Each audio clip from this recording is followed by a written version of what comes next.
Hi, I'm Michael Wadika here with Stanley Einzig. Stanley, how are you? I'm doing great, Michael. How are you doing today? Great. Beautiful East End, wonderful East End photographer. Tell us a little bit about what you do. Well, at this stage of my life, I'm trying to capture the beauty of the East End that I've seen all my life, but was just too busy to capture. And this is what I'm specializing in at this point. Now, I understand you had a very unique relationship with someone. You want to tell us a little bit about that and how your photos are taken now? Well, I worked with Salvador Dali for many years, up until his death in 1989. And by working with him, his work ethics were unbelievable. But he had a way of guiding the eye into his image as to where he wanted it to go. And this is what I picked up from working with him, and I tried to do that in my photography today. Now, the lighting here on the East End is so very unique. Now, I look at 3 different choices over here. I understand you have so many more, and you can find them on your website, correct? That's right, at staneinzig.com. Or I have a gallery in Amagansett that's showing the work. It's called Gone Local. Great. Now tell us a little bit about the lighting and some of the different photos that we have here, and what was your thought behind it, and also how did you execute the shot? Well, a lot of these shots were taking at sunrise or sunset or late afternoon, and it was quite a feat to be able to get detail in the highlights and the shadows, and using the composition of the image to pull the eye into it. For example, the sailboat shot over there. If you look at it, the sun is already down, but I have detail in the sky as well as detail in the hull of the sailboat when it was almost dark outside. And this is what I've been trying to develop, my style, as well as everything pointing, like the sky is pointing in toward the subject, and like with Dali's work, he had everything pointing, leading you into the subject of the image. Now, I know nothing about photography or very little about art. Now, I look at these and I see, oh my gosh, what a beautiful picture, an actual drawing. Tell us a little bit about how these are done from your actual photo. It's just a lot of Photoshop work. Take the actual photos, and then I really do a lot of work in Photoshop to get them to bring them out exactly the way I want them to appear. Now, once you have the photo, how do you actually get it put to canvas? We print them on canvas. It's a little tricky because of this quality. You have to print it on canvas and then coat the canvas with different coatings so that the image can be actually bent around the stretching process. Now, what are some of your favorite things? Are they landscaping, early morning, late afternoon? Are they portraits? What do you really do right now for your passions? Well, I go out early mornings and to get the differences in light at sunrise or late in the day at sunset, and things appear differently at that time of the day. Somehow, if you go to photograph things in the middle of the day, the lighting is very flat, and it doesn't seem to make the image jump off the page. Now, you've got beautiful work here. I see we've got different areas in the area. We've got the Montauk Yacht Club. Where's this sailboat from? The sailboat's from Louse Point. Louse Point. And the one shot underneath here? This was in Georgia. But I have photos all over the East End to depict that type of a feeling. Now, I understand that you just released a portrait of somebody from the East End. Who is that? Right. This is a portrait we just released of Jacqueline Kennedy. It was released on right now to be her 80th birthday, to commemorate the 80th birthday. It was a photograph that I did prior to her marriage to Aristotle Onassis, but it was a photograph that was never released.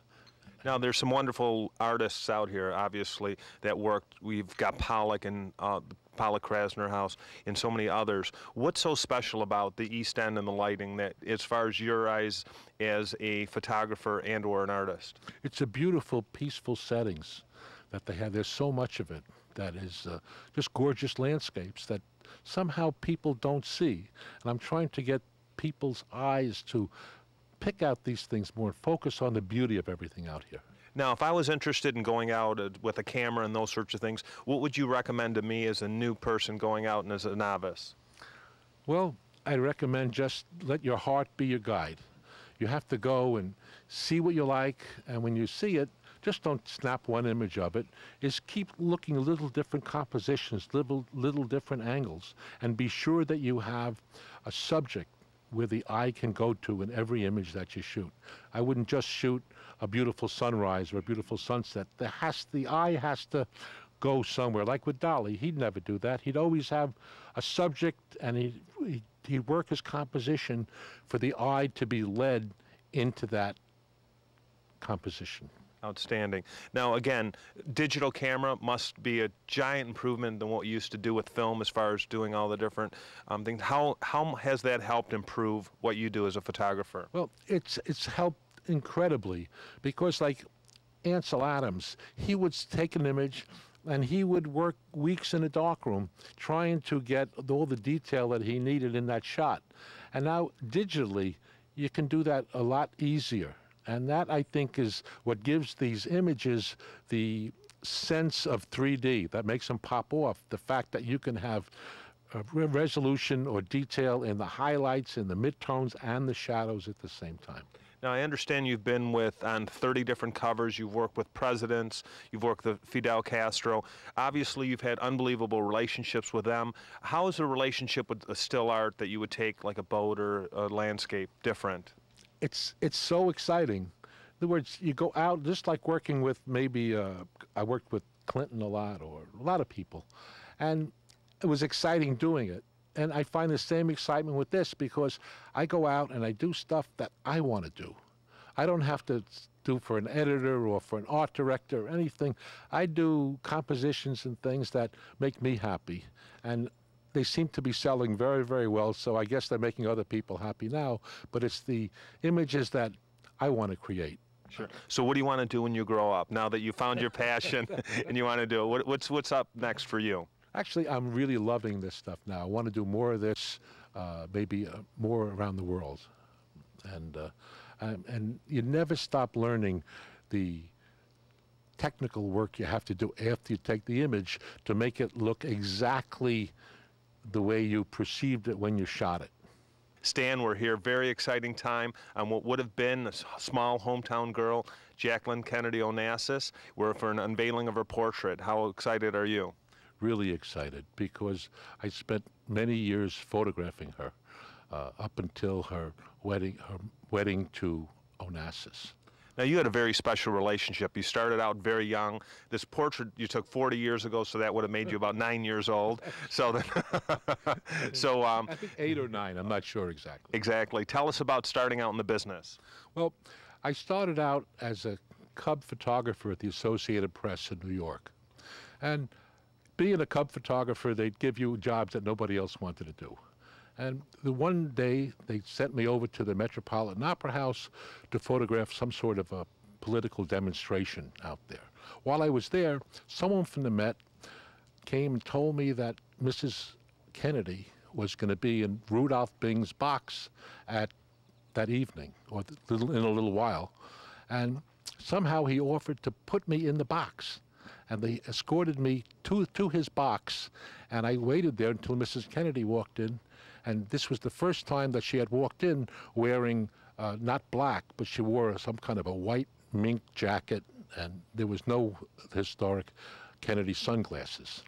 Now, this is the time that it actually put you on the map, correct? What happened once you took this very special photo? Well, I brought it back to the AP. They went wild for it. By the next day, it was sold all over the world. And they came to me and said, "Hey, thanks, kid, you did a great job." Right.